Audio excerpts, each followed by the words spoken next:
I managed to buy a thing that Apple won't sell you. I was looking for housing for iPhone 12 Pro on eBay and I stumbled upon this one. This isn't a regular empty housing, this is Apple's service pack that contains a new logic board, battery and small parts. If you wanted to buy this on your own, Apple won't sell this to you. So, when I saw it, I knew I had to buy it. In this video, we are going to take a look at what it actually is, and we will stumble upon a big problem.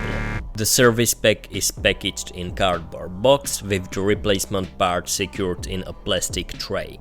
On the inside, it looks like a normal iPhone 12 Pro. The only thing that it is missing is the rear camera. So I thought for a little. Can I adjust the camera and display and have a brand new 12 Pro for pretty cheap? Well, you will see.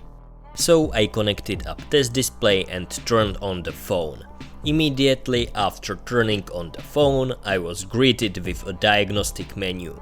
If you watched my previous video, you are already familiar with this menu. At the first glance I knew that this is iOS 17 or older, and I would need to use the PC to start the diagnostics. So I went to the Apple self-service repair diagnostic website. I started the session and waited for the phone to respond, but nothing happened.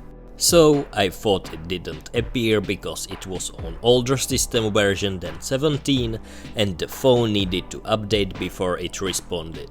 Next step was to update the phone. I plugged the phone to PC, but the phone didn't appear. This was because the phone didn't make handshake with the PC. But after clicking the trust button to make the handshake, the only thing I got was an error. The solution to this was to boot the phone into recovery mode and force update. In the meantime, if you enjoy these videos, please press the like button and subscribe, it helps me out a lot.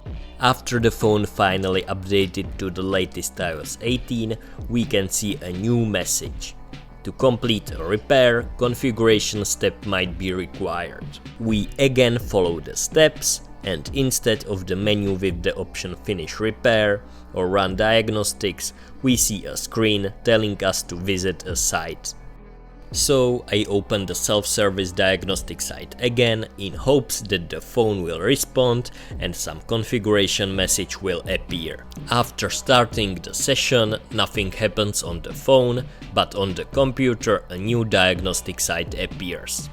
Unfortunately, I don't see the option to configure the device yet, so I ran the mobile resource diagnostics.